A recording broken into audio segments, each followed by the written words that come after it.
Hello everybody and welcome to this very important session in Asian Metallurgy, 11th Asian Metallurgy. And we are here to discuss the emerging trends in Indian automobile industry. Before we start this subject, I would like to give you a brief introduction about Asian Metallurgy show. As many of you may know, we have started this show in 1997. It was earlier a ground show, a 3-day exhibition coupled with the conferences. But now after COVID, we have shifted the entire show on the digital platform. Since last year, we are doing this show along with our other events all along the year. And this show comprises of an exhibition, a Steel and Metal Expo, which you can always visit. And apart from that, there are conferences or rather panel discussions on a digital platform, and we try to address the prime issues or prime subjects concerning the metallurgical industry. On day one, we had discussed about digitalization and how important it is for metallurgical industry. Day two, we have discussed the green steel making, how near, how far. Day three only, we have discussed the status of steel projects in India. Then next day, we discussed the status of foundries in the country. Then yesterday we discussed about aluminum technology, process and applications. And in the afternoon, we also discussed the future of copper business in the country. So we are trying to cover all aspects of metallurgical sector. And today we are discussing the emerging trends of auto industry in the country. Why auto industry? Because auto industry is such a strategically positioned industry that at one end it appeals to the masses, it appeals to the consumers like you and me as a common man who purchase automobile or who are the industries which purchase commercial vehicles. And on the other hand, steel industry which supplies steel to automobiles and maybe directly as a body part or maybe as forged components through forging companies. And the foundry industry which supplies castings to the automobile industry, and many other metal parts which are used in automobile are supplied by metallurgical industry. So that is why I said auto industry is very much strategically located, and most of the metallurgical industry is interested in the future of automobile industry. And that is why we have selected this subject, emerging trends in automobile industry. And we have discussed this. I have discussed this with Mr. Udayan Pathak, who is everybody knows, who is veteran in automobile industry, was in Tata Motors for a lot of years, and now he is in ASM International. I think he's chairman of Pune chapter, and he is doing a lot of consultancy work as well. So he is the person who can really discuss the automobile industry present and future. We have experts also who have joined Mr. Udayan Pathak to discuss this, and I would now give charge to Mr. Udayan Pathak. Thank you, Mr. Chandekar, for such a wonderful giving insight about the Asia Metallurgy and the current perspective about the today's discussion. As you rightly said, yes, automotive industry definitely play a very strategic role, not only in the industry, but specifically in the metallurgy industry. And in that context, let's have a quick look about how the automotive industry has progressed so far in India. If I talk about the technical advancement in design and manufacturing, there was the era when everything was being designed and manufactured by the OEM, made by Tata Motors, made by Ashok Leyland, Mahindra, and of course that time Volvo and all those players were not there in India. But everything was being designed except probably a few components like battery, which is again a very highly specific domain, or some wiper motors, etc. Barring such component, practically everything was designed and controlled by OEM. And then there came a system where the globalization has permitted a lot of experts to come into this field in India, and lot of system and subsystem manufacturers. They started their manufacturing capabilities and design capabilities in India.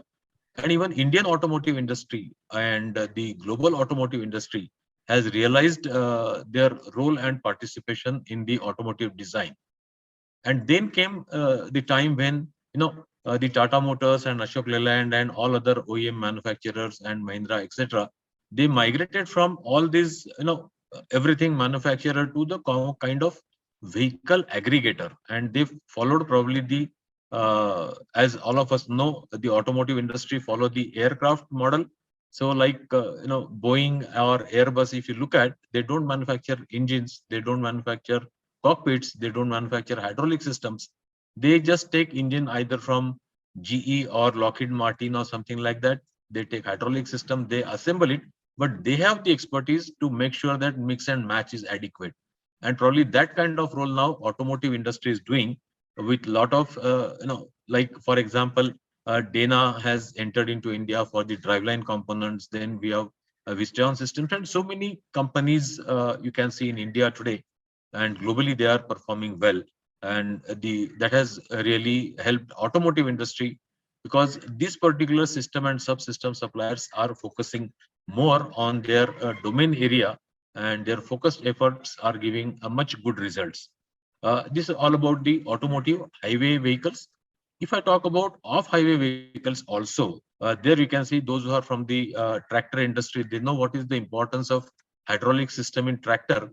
Earlier, tractor companies used to have their own hydraulic systems, but nowadays, Metallurgy and HEMA, all these kind of companies, they have come up, and they have providing a very efficient and a very good, reliable solution to the OE manufacturers. So that is as far as the, I will say, technological or business model emergence has concerned.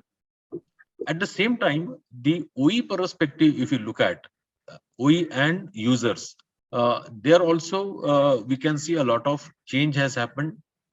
Earlier, people were not talking about the fuel efficiency and all that much, but today people are talking about fuel efficiency, corporate fuel efficiency, safety, comfort, emissions, RRR, ELV, all those kind of requirements, regulations, and environmental awareness amongst the users. It has prompted the OEMs to look at their product with a different perspective. That is on one side, whereas the government is coming up with the vehicle scrappage policy, which is phasing out old polluting vehicles and those kind of thing. And at the same time, looking at the broader perspective of sustainability, the electric vehicles, EV market is emerging out big way globally as well as in India. Of course, this has put a lot of technical challenges to everyone, right from the aggregators, right from the policymakers till the end user. So today's this panel discussion, we have selected very carefully the panelists. On one side, we have the ARI, which is involved into the policy making and giving the direction to the country, coordinating with the international agencies, trying to formulate our rules and regulations, doing the testing, giving the type approvals, etc. on one side. So that is one perspective wherein Mrs. Medha Jambhale has joined us. Welcome, Mrs. Jambhale. And she is Deputy Director in Automotive Research Association of India, ARAI, which is popularly known as. She is heading Fatigue and Materials Center of Excellence of ARAI. And also she is head of the ARAI Academy. Again, she is located in Pune, in Chakan facility. We have another eminent panelist, Senthilkumaran, Varatharajan. He is heading Materials Technology Center of Mahindra Research Valley, MRV, popularly known as MRV of Mahindra and Chennai. He will put on the OEM focus and OEM perspective about these challenges. And at the same time, as I said, the role of suppliers is increasingly becoming more and more important, to the extent that nowadays they are no more called as suppliers or vendors, they are called as supply partners. To that extent, they are closely associated with this industry. So what are the challenges they will be facing? What are the preparedness they will have to show with all these emerging trends? That is being that particular area. Rahul Khajure from Volvo, he is leading the supplier quality group of Volvo India. He is based out of the Bangalore, and I welcome all the three eminent panelists. And I think we will first go to Mrs. Jambhale to understand what are the kind of trend, madam, you are seeing in terms of the requirements, in terms of the regulations, in terms of the policies in a say horizon of about 10 years, and how materials and metallurgy can be a kind of a pivotal role for success or failure of this particular mission. So over to you, Mrs. Jambhale. Thank you, sir. Thank you for my introduction, and thank you for calling me on this platform. It is a good that tone you have said for this forum, for the subject which you have taken, and I hope whatever I am saying will be useful to you. Let us start with what Pathak sir has said. There are some changes which has happened in as a history. Some of the changes happening right now, and we are expecting something to happen.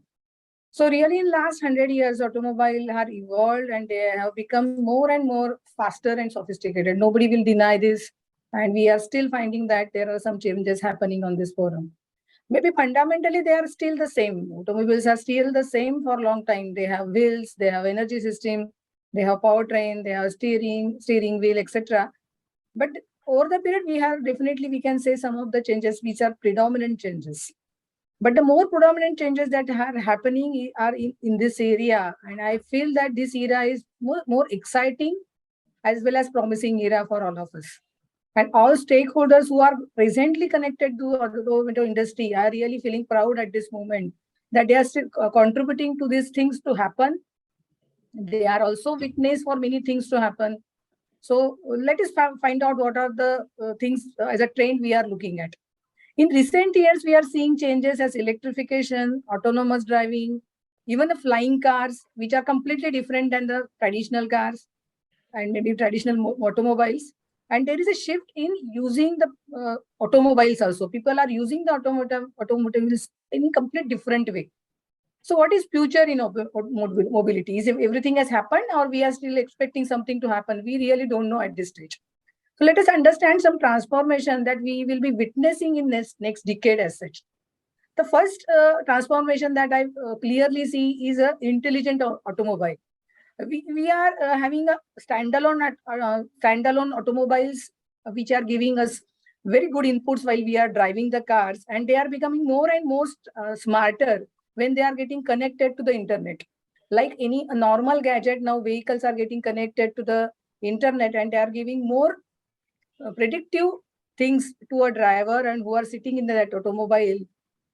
And what should be our safe step to be as a driver and step as a one of the person who is sitting in the automobile. So vehicles are really becoming smarter and smarter.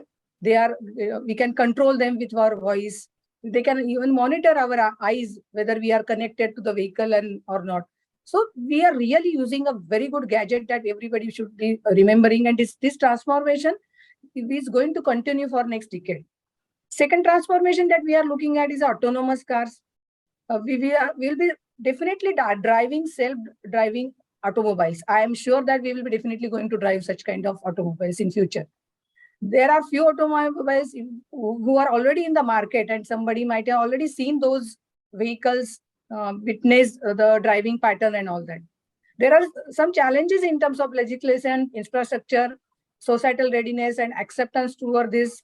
To some extent, let us understand this. There are some challenges. I personally feel that globally, these challenges are going to be settled down, and autonomous vehicle could be actually reduce the accidents.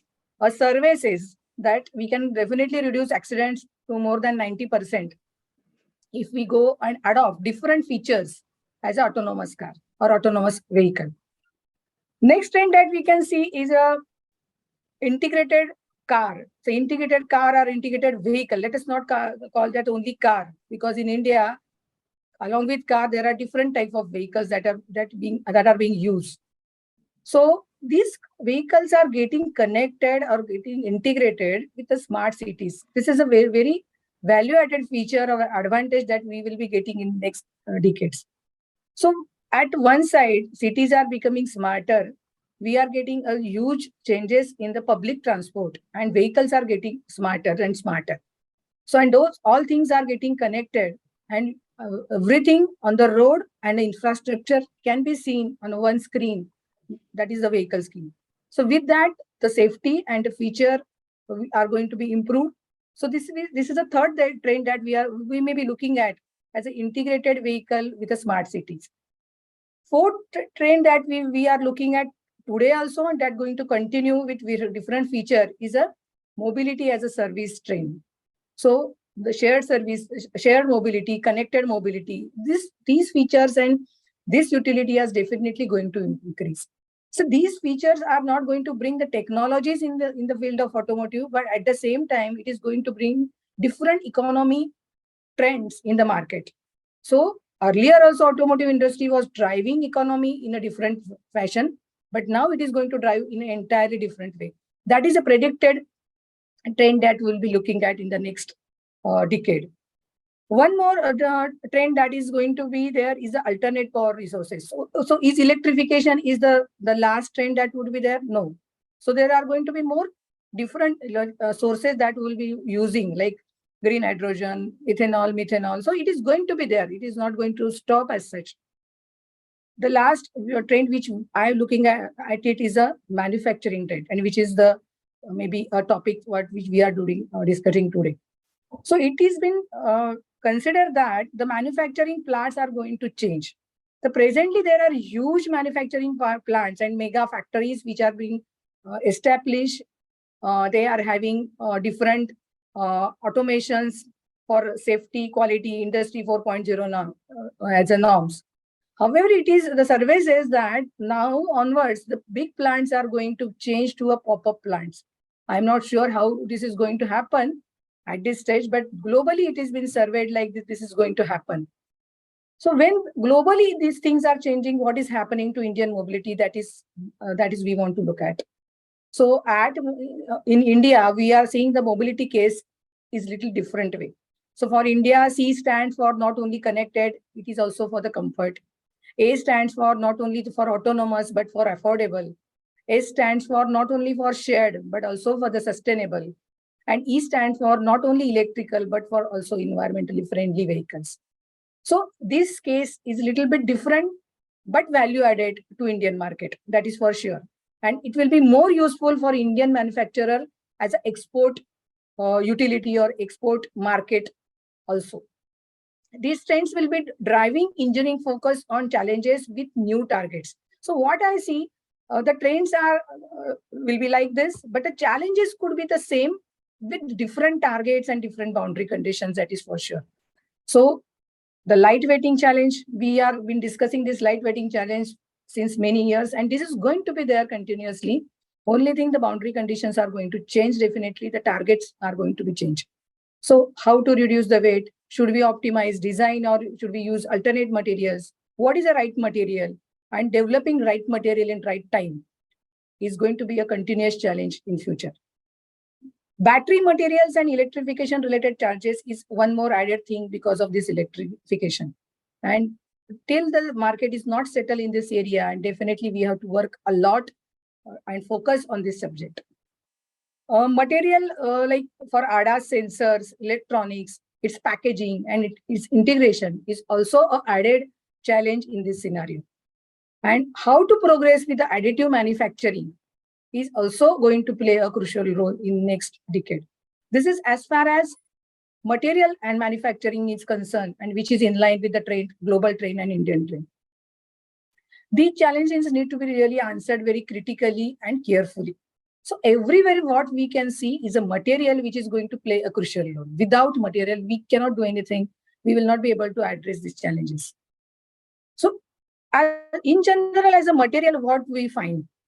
So if you see the trend of material changes in the automotives, so we observe that in 1970, there used to be 75% metal we used to be used to be available in the vehicle.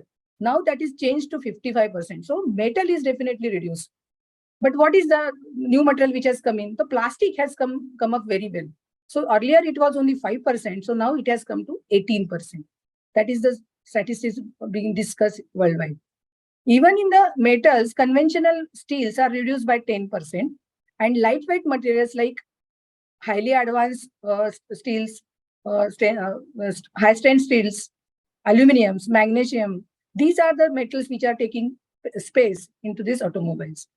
According to one survey, it is said that magnesium is going to be 10%, going to take 10% share in 2035. But it has its own challenges as far as usability is concerned and cost is concerned. But definitely the research is going on there also. Composites is another area which is going to be there in the market. So both particle filled composites, fiber reinforced composites are being used. But they are going to be used. Similarly, CFRP also will be a crucial, we can say, material that will be used. Even if it is having some higher cost, it will be definitely going to be used. So these new material also will add some manufacturing processes, their joining techniques, reworkability, recyclability. So all such aspects, again, we have to discuss with these new trends and new challenges. So what could be the trends in material area directly? If we have this history with us, we have some techniques in our hand, and there are some trends that could be going. So in my opinion, there are 3 trends that would be definitely be there in the material area. So we need to understand the material in more depth than we used to understand material previously. There will be more digitization in material science. That is the second stage that I'm looking at. I was told that you had a good session on digitization, and I hope this was definitely addressed there. There will be lots of support that material engineering will be providing to virtual simulation, because virtual simulation is becoming the key function in vehicle design. So these are the 3 direct trends that I'm looking at in the material area. So understand these trends. Let us first understand what is virtual world for present automotive industry. So recently we had one conference and we discussed that earlier the automotive industry, the simulation was in a reactive model. So vehicle was used to be manufactured. At the same time, virtual model used to build. But now the trend is reverse. Before building a vehicle, the model is ready and lots of analysis is being done in a virtual model. So that is reducing cost, and that is also reducing time. The prototypes that need to be manufactured for different type of testings are getting reduced. So there is a requirement of having this virtual simulation related results accuracy to increase day by day. But definitely the results are promising, and people are thinking that virtual simulation is a definitely solution for present era. So what material engine can play a role in this total virtual engineering as such? So in my opinion, there are 2 areas where definitely, even if there is a virtual engineering going on, I do not say the physical testing will go straight away dropped off, but more complex testing will be carried out, and the routine testing will be definitely taken care about the virtual simulation. So in virtual simulation, what material engineering will play a role? So there are 2 trends that I'm looking at. One is alternate material design by ICME approach, that is integrated computational material model engineering. So all the materials that we are developing today and will be developing tomorrow also, that will be through ICME approach.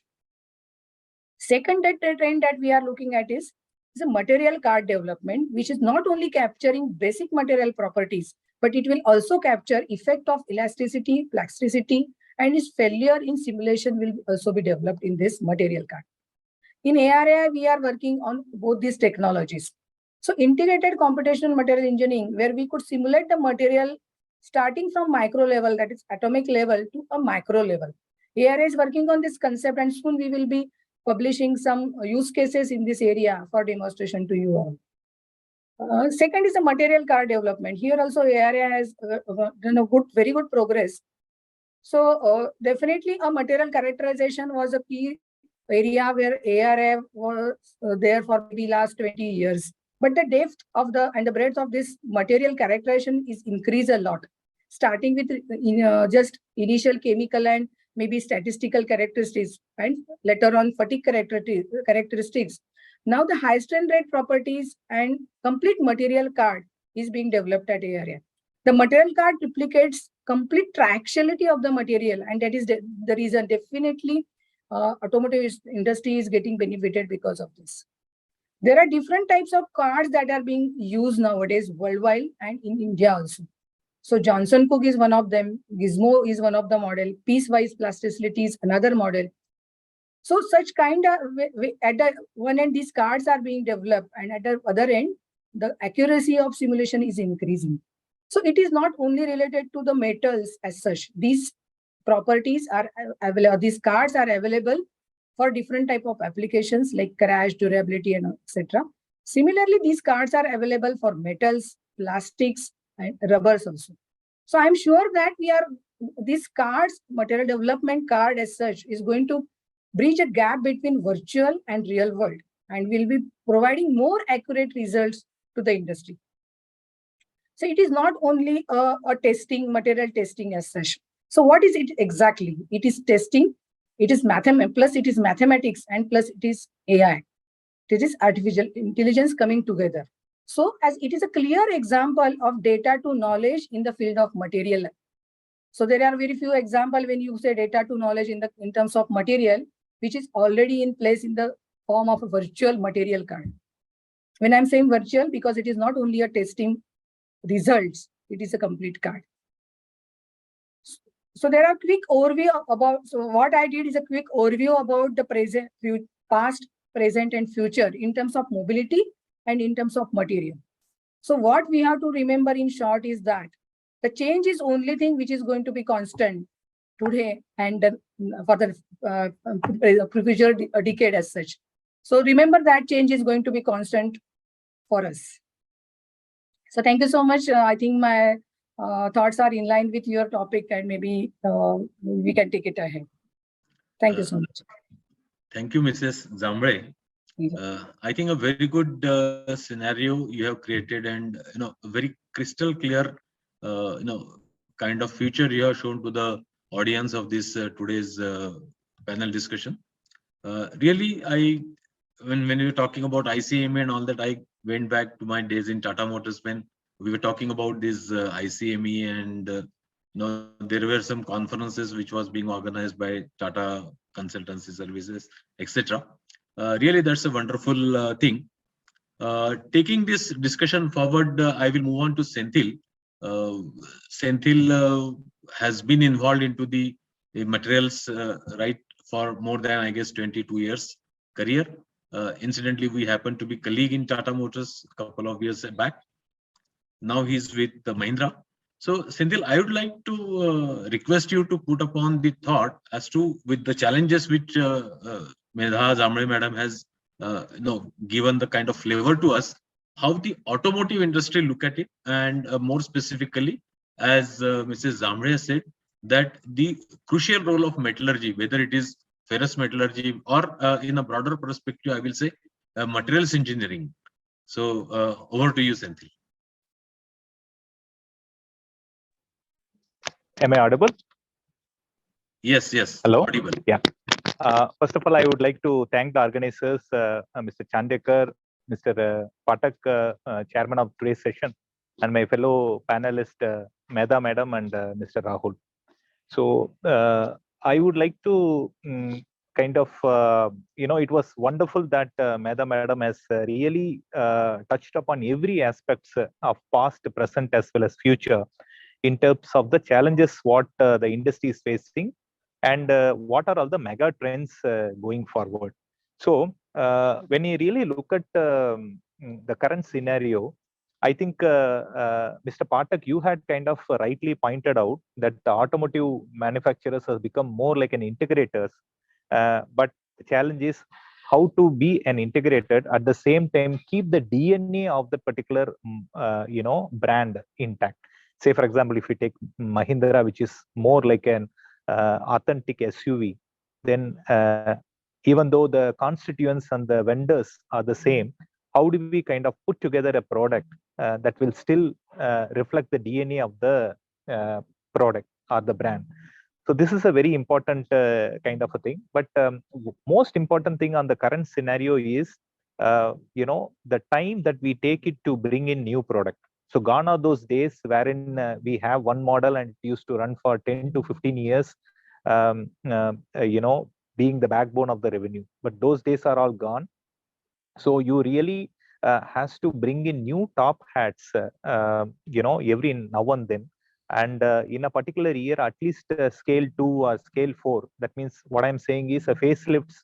The facelifts in earlier days used to be only a kind of a small color change or a kind of a decal change. So those things, the market is quite evolved today.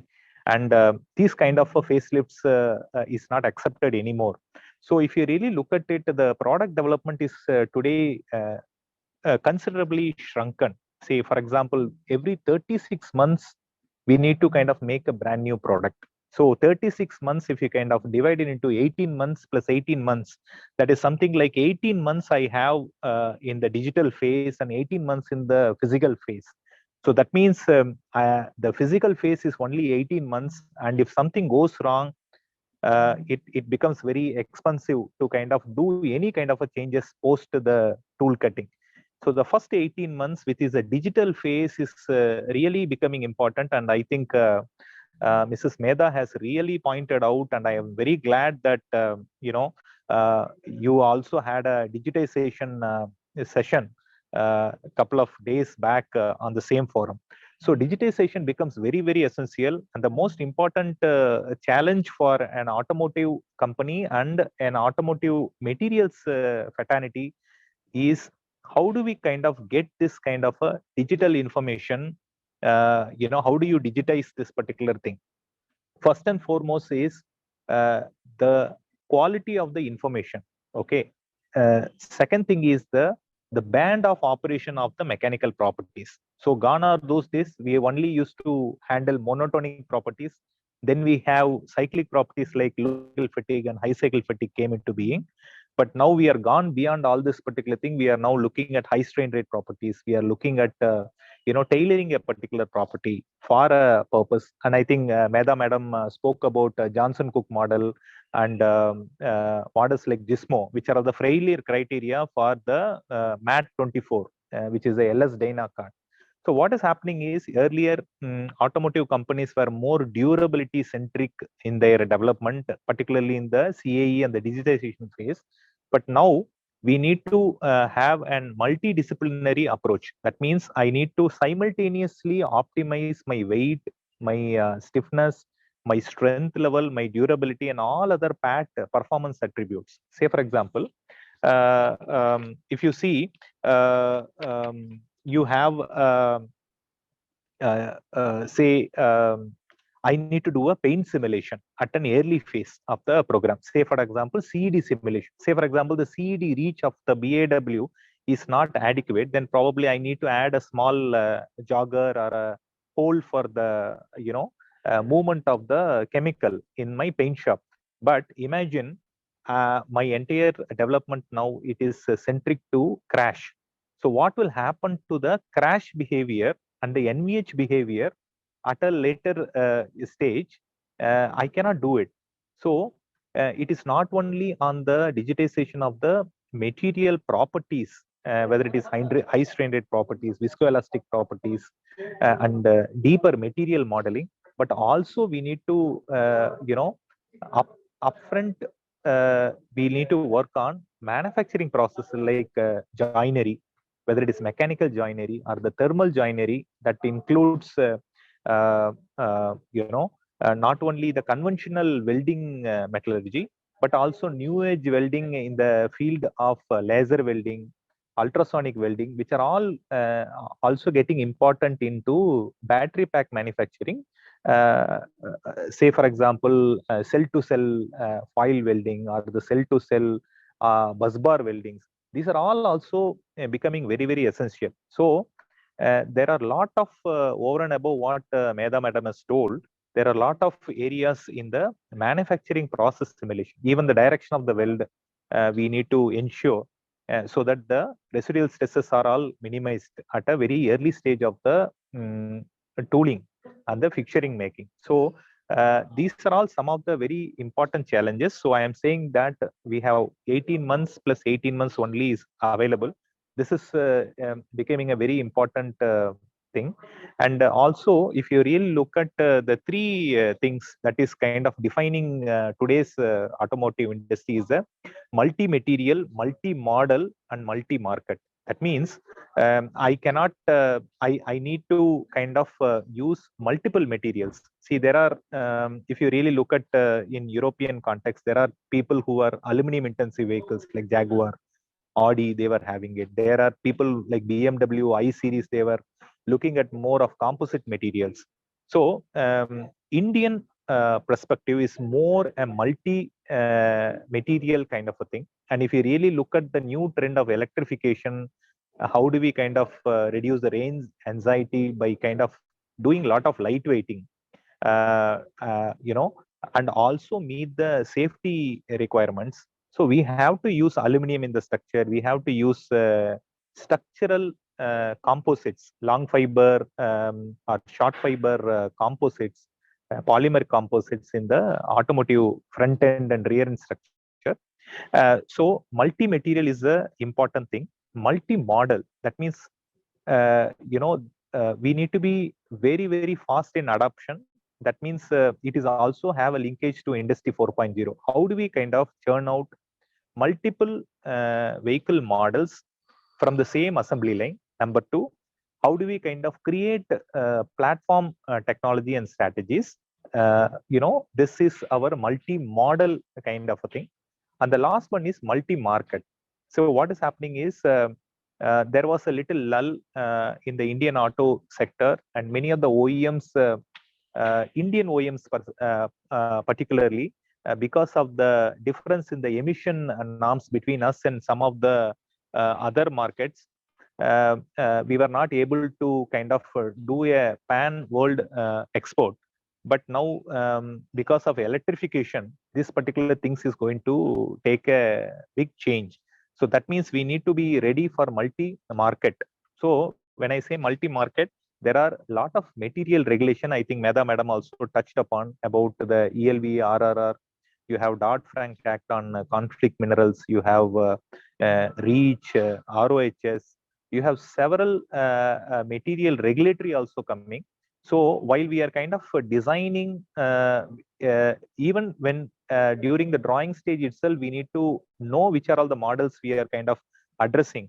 And we need to ensure that the adequate material selection, manufacturing process selection has to be done. This is one of the important thing. The most important, the biggest jargon or the buzzword as on today is the ESG. That is the environmental, social, and governance. And sustainability is one of the very prominent kind of talking point.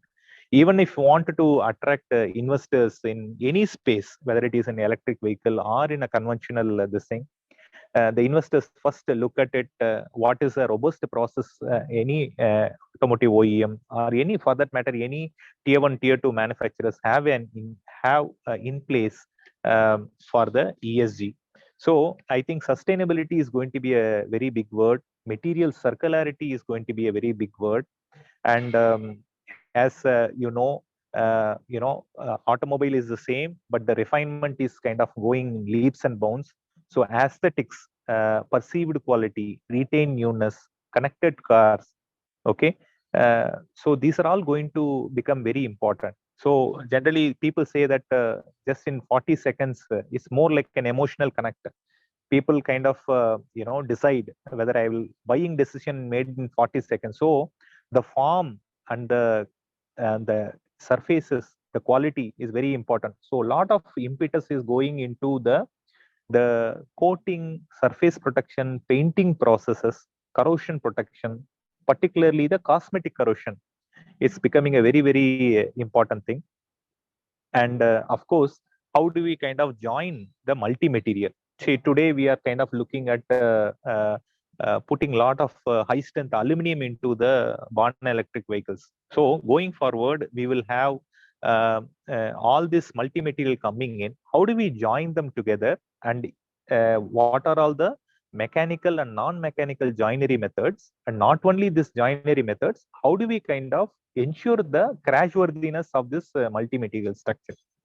So this is one more challenge what I can see, and rightly pointed out is, if you really look at the conventional vehicles, you talk more on the emissions, right? So now, once the emissions is kind of taken away from the equation, if you really look at the European context, people are now talking about material circularity and giving certain kind of targets as regulatory requirements. Say, for example, I use some X kilogram of aluminum, I use some Y kilogram of steel. What is the carbon footprint? What is the energy utilization of this particular thing? See, they will going to say that 40% of the aluminum that you are putting into the vehicle has to be from a recycled route. This kind of regulatory requirements are going to come up. And this kind of material circularity is going to be, something similar to the challenge what OEMs used to have for emissions.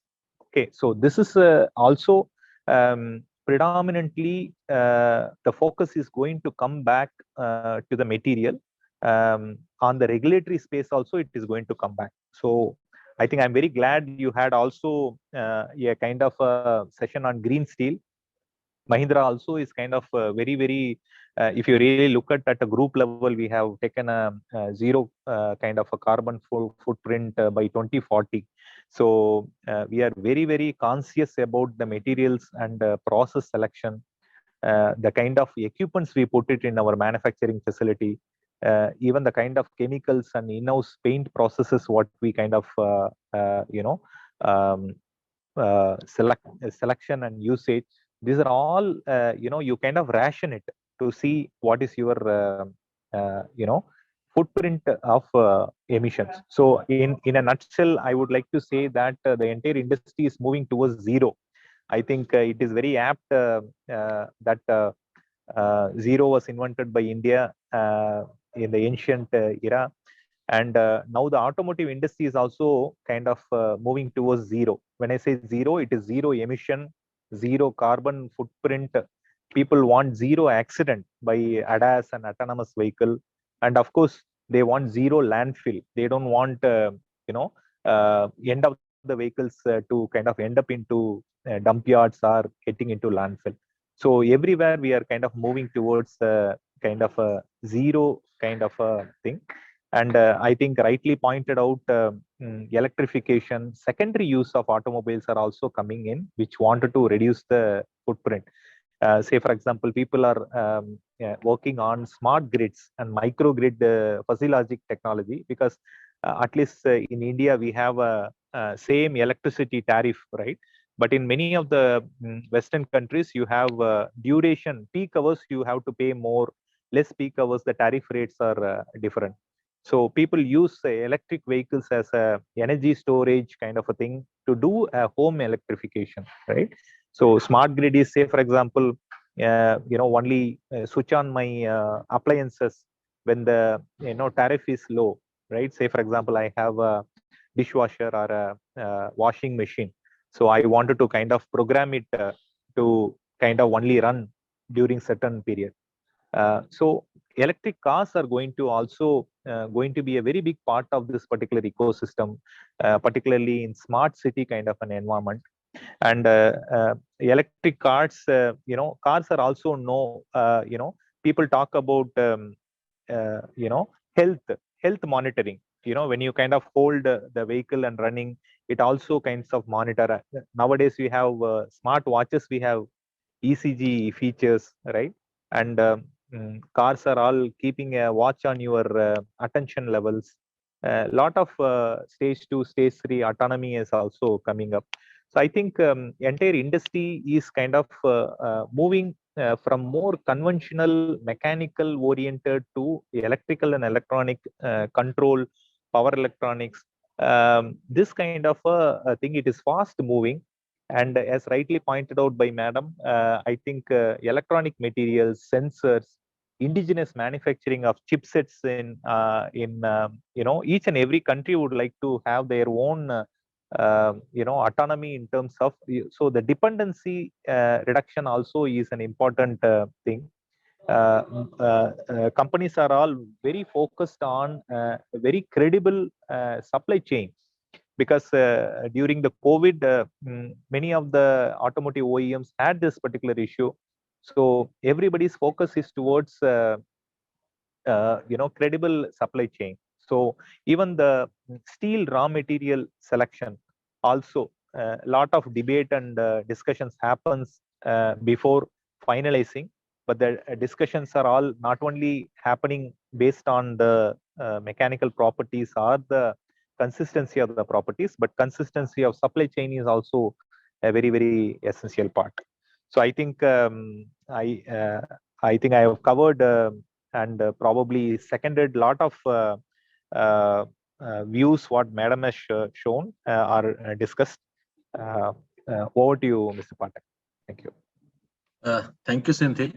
One of the point which you have really pointed out, that the product life cycle is shrinking day by day, and the product development time also is reducing. So from 10 years, probably it has come down to 36 months, out of which 18 months are going to be in the digital arena and 18 months are going to be in the physical arena, which includes the manufacturing of component, testing and all those kind of stuff. So there, the role of supplier partners becomes a very crucial. You also touched upon the point of the credible supply chain. And I think that's really one of the most important area for the sustaining and the continuous smooth running of the automotive industry. And we have Rahul Khajure from Volvo. Volvo itself has, set a benchmark for the passenger safety in the Indian markets. And with that background, Rahul is looking after the supplier quality, and I think it's the time now that Rahul can throw upon some of the aspects as to how in this new role the suppliers can support, and what are the challenges and how we can get ready for that. So over to you, Rahul. Yeah, thank you, Udayan. And first of all, thank you, Uday and Danesh to organize this kind of a forum, to have this kind of a discussion, because now its important aspect is change in the mindset. We have to bring more awareness, more knowledge, and we have to basically change the mindset. This is what you guys are doing, and really a good job done. And I think we have to utilize this forum to express what is our expectation to our supplier partners. As you rightly mentioned, suppliers are no more supplier, where we traditionally deal with them on daily basis, and where the cost is the important aspect. Whereas the other aspects are equally important now, not only cost, but delivery, features, sustainability, technology, all those are equally important. Yeah.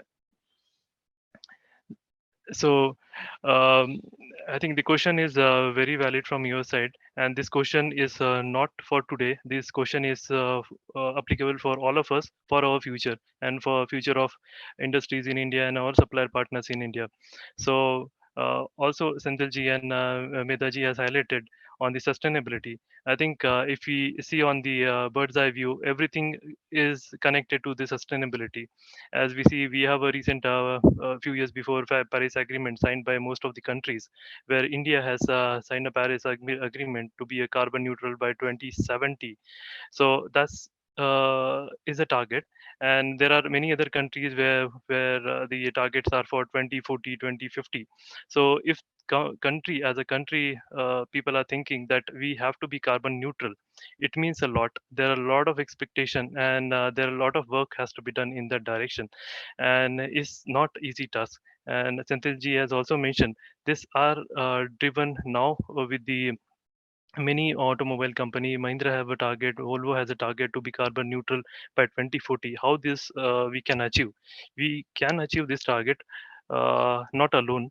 We need the support from all our supplier partner. It means our supplier partner, the entire industry has to revolutionize in this direction, have a action in this direction to achieve the carbon neutral supply chain. So there are a lot of work has to be done in this direction. So everything boils down to sustainability, carbon neutral supply chain, reducing the emission, having a zero carbon footprint, having a circularity in the process. The product has to be circular and all those things. So let's understand why exactly this is the expectation. And if you see with the increase in the emission, what we see, there is an impact on the environment, and that's the reason this is a we have a Paris agreement in place, and in that direction now 2040 is many OEMs have signed the agreement. So how we can achieve one of the impact, what we see is that there is a impact on the environment and there is a global warming happening. And in that direction, one of the important policy as a country level, which Indian government has taken, is to have a voluntary vehicle scrap policy starting from next year onwards. So this is one of the key policy. Even Mr. Daneshji has mentioned in the beginning of the discussion. So what is the impact of this policy? As also Medhaji mentioned, the change is only constant, which is happening. And whenever we have a changes, there are equal amount of challenges. And I believe whenever we have a challenges, there are equal amount of opportunities also in place. So now we have a country level challenges how to have reduce the emission, and then we have a voluntary scrap policy in place.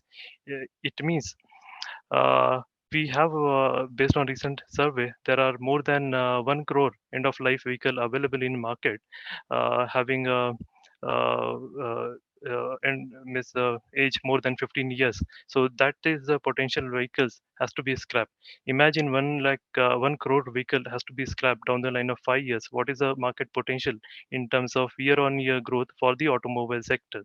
So as per projection, there will be 10 to 15% growth in the automobile industry, which is enormous.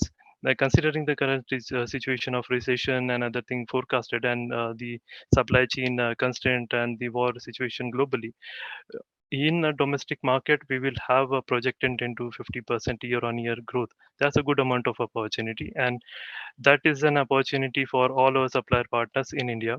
There will be increase in demand. There is a need of good amount of production has to be done, and in that direction, they have to secure their facility, capacity, process, all those aspects in place to have the production ramp up by 10 to 15%.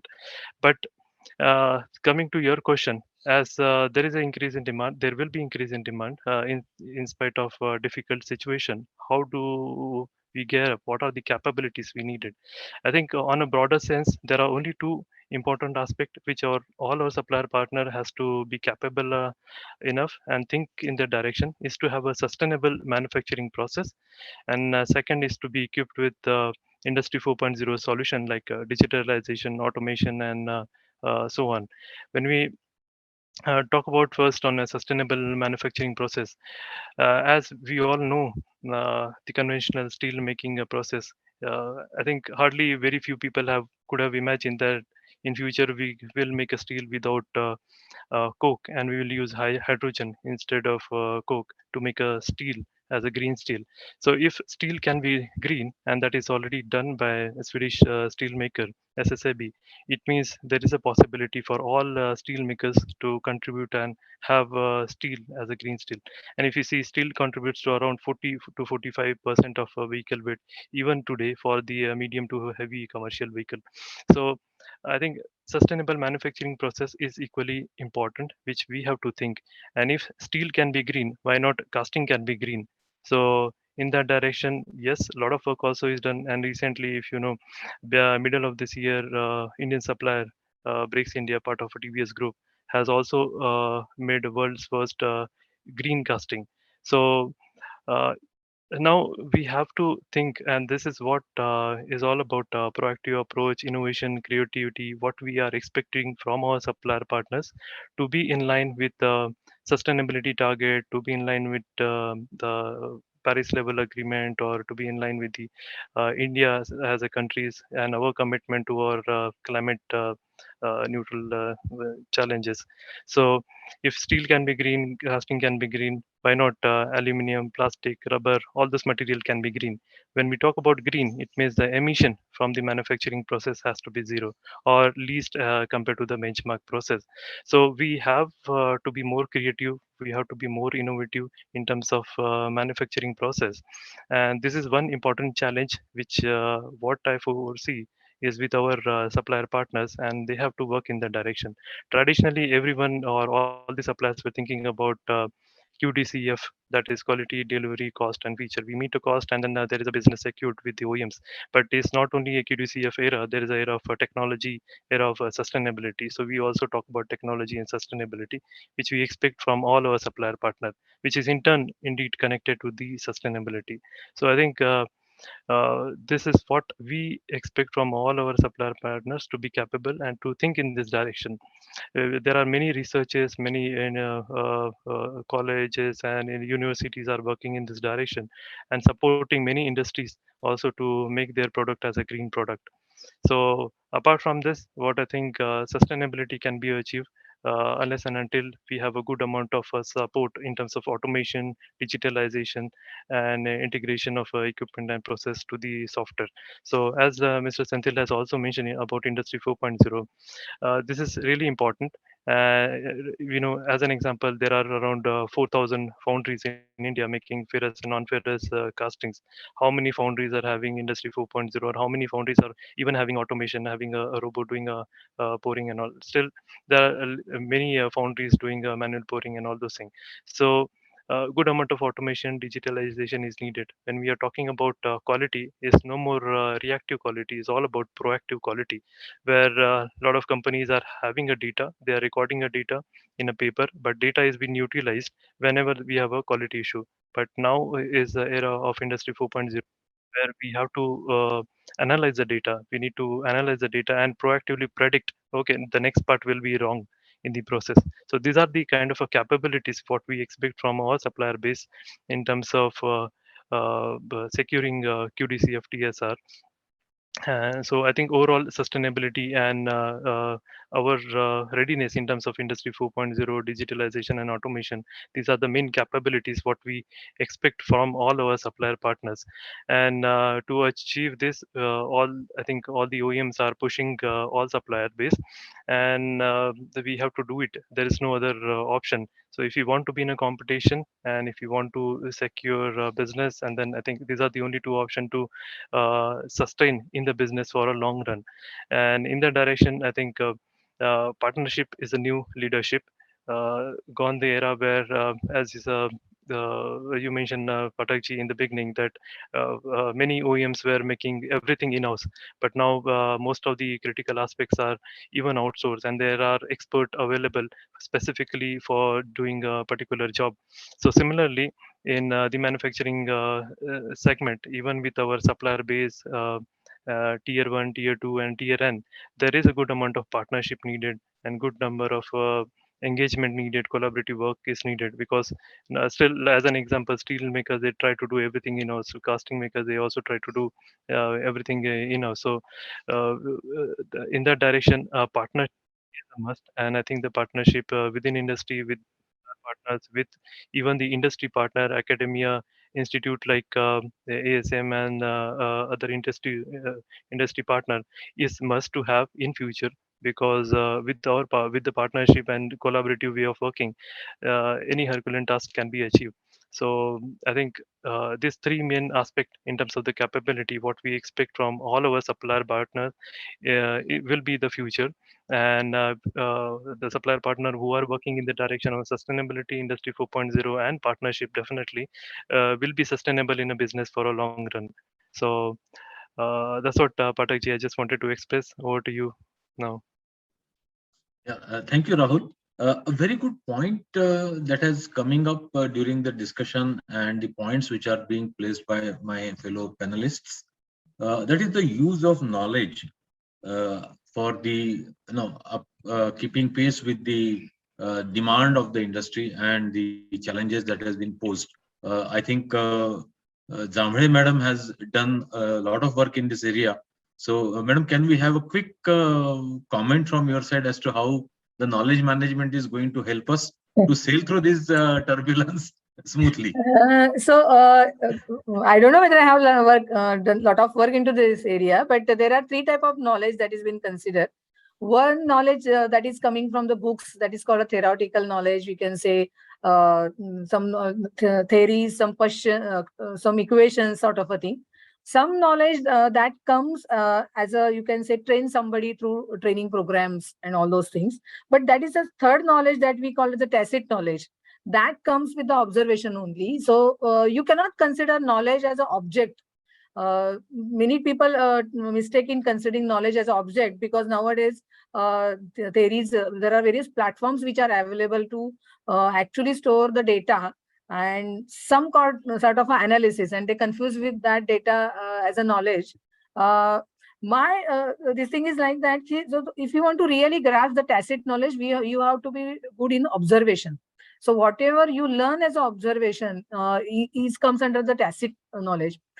Third thing, this is one important point, and the third thing which I want to say is in the knowledge theory is like that. Many times when we are doing our working on our problem definitions, what happens that we cannot conclude the complete exercise or complete experiment in that particular scenario, and we generally just upload the data into the platforms, and some of the conclusions left unanswered.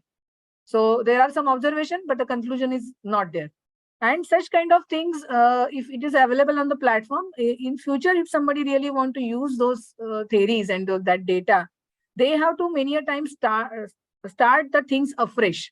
So there are a lot of resources that are getting duplicated in terms of man hours, some equipments and all that.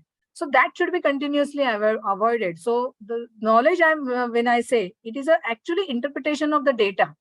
So, and we should not confuse knowledge only with the data and the information that is nowadays available all around world. So it is coming from books, it is coming from internet. So we should be very careful on those lines. Yeah. So another point that is coming out during the discussion is, the usage of digital data for various purposes. And one of the purposes is, the digital validation of the component and the vehicle as such. So maybe how the industry look at it, maybe either Mr. Jambhale or Senthil can probably address this question as to how the digitization can be done more towards in this direction. So that, the sacrificing vehicles, I mean, it's not a question of sacrificing the vehicle, but the time required again to prepare the next vehicle for in case of any failure. How industry look at it? Maybe I leave it to you, both of you whosoever want to address this probably, or both of you probably may like to address this point. So I will try to add my points into this. So when it comes to digitization, what we have done trying to help the industry is in two ways. We are having the digitized road surfaces. So 2D and 3D road surfaces which we are providing to automotive industry has helped many OEMs and maybe those who want to really launch their products for Indian market. So there will be vehicles which are very good running at some other markets, but if they want to launch the market, their vehicles can be digitally validated using this road profile data, and that data is available in terms of highways, countries, rough roads, in different type of speeds. Actually, road data is independent of speed. But we have some data which is vehicle specific data that data can be used to understand how the some parameters are changing with respect to speed, with respect to load, what is the Indian driving pattern, how many times we have to actually put the brakes, how many times we are really hanging the horns. So such kind of driving behavior is also available for industry to actually to optimize the products. That is the one part of it. Second part, which is a database of a material. So to help auto industry, we are actually having a database of say 40 odd materials, wherein the characteristics of materials in terms of statics and cyclic properties and even high standard properties can be of use. So these are some digitization things which that come into my mind immediately. Third thing is actually we are helping industry in doing some testings like hardware in loop testing. So the model can be virtual, but if specific products for example, in the vehicle, complete vehicle will be in virtual mode. And say we want to test the shock absorber, that will be in agile mode. So this complete testing environment comes into the digital and the hardware in loop format. So the roads of any country can be actually used in a virtual mode and can be tested. So this is a testing scenario which I want to just create in front of you for the testing purpose and digitization angle to it. Over to you, sir. Senthilkumar, Yeah. we are here to Yeah. hear your Maybe views on this. Senthil, I Yeah, can yeah. see that Senthil is Yeah. now getting charged up for answering this. Yeah, Yeah. over to you, Senthil. So I think very nicely summed up by Medha madam. See, I think digitization, people are now talking, and we are also practicing. And same as I have seen in industry also, that virtual validation is a kind of a group that everybody has created and constantly working on it. Virtual validation. And as you rightly pointed out, gone are those days wherein we are using an yield-based design. Nobody is doing an yield-based design. We are all using low cycle fatigue based design. When I am using low cycle fatigue based design, as you rightly pointed out, the use profile and the user case definition in terms of how much I will run in rough road, how much mofussil, how much hilly terrain. So this becomes a DNA of that particular OEM. And basis on this particular road profiling and road loaded RLDA analysis, you are able to really do a virtual validation to see whether you will really will end up in some kind of a problem during the physical validation of that particular thing. And one more thing you rightly pointed out, hardware and loop, particularly lab car, hardware and loop. These are all things that are all coming up in the in the electrical space also. And the third important thing is in manufacturing, people talking about digital twin. Okay, say for example, we are now talking about paint simulation, CED simulation, okay, and puddle analysis, and all these particular things, build analysis. These are all done virtually. Even before the tool is tried out, we really know what is going to happen in a virtual world. So digital twin is also an important thing, as you rightly pointed out about HAL also. So I think the entire world is moving towards virtual validation and digitization. But the most important thing is a credible material property data, and lot of data analyticals and data sciences are involved. See, I will have, say for example, I have 10 years of steel coil information. Say for example, DP 590 with 4 steel mill and 5 thicknesses. I will have a complete scatter band data with me. How do I kind of narrow it down, and how do I pick what steel coil and what source? If I am selecting, then in the digital phase itself, I will say that the validation will never have any issue. So I think big data analyticals and quality of data, material property data, and scatter band analysis is very, very important for the robustness of the digitization. Otherwise, even if you do a lot of tools and capability in digitization, you still end up in surprises when we get into the physical world. So this is my limited point on this particular subject. Back to you, Pathak. Thanks, Senthil. Very right point you have pointed out, that the data accuracy and the sigma in the or delta in the data is very, very important. Rahul, just one quick question for you. As to, we talked about the collaborative approach and the kind of the suppliers' role in the new generation vehicles, etc. I think one of the point which probably the audience would like to know about, how the early vendor involvement in the designing probably can help the automotive industry, and as to how that can support this particular road journey. Yeah, I think that's a very good point. Now, actually, at Volvo, we started having the work in that direction. In the RFQ stage itself, we will have a technical discussion on the manufacturing feasibility and all those things before you have a code conclusion. So I think those kind of change in the way of working will definitely support not only OEMs but also our supplier partners in terms of having a right value for the product. And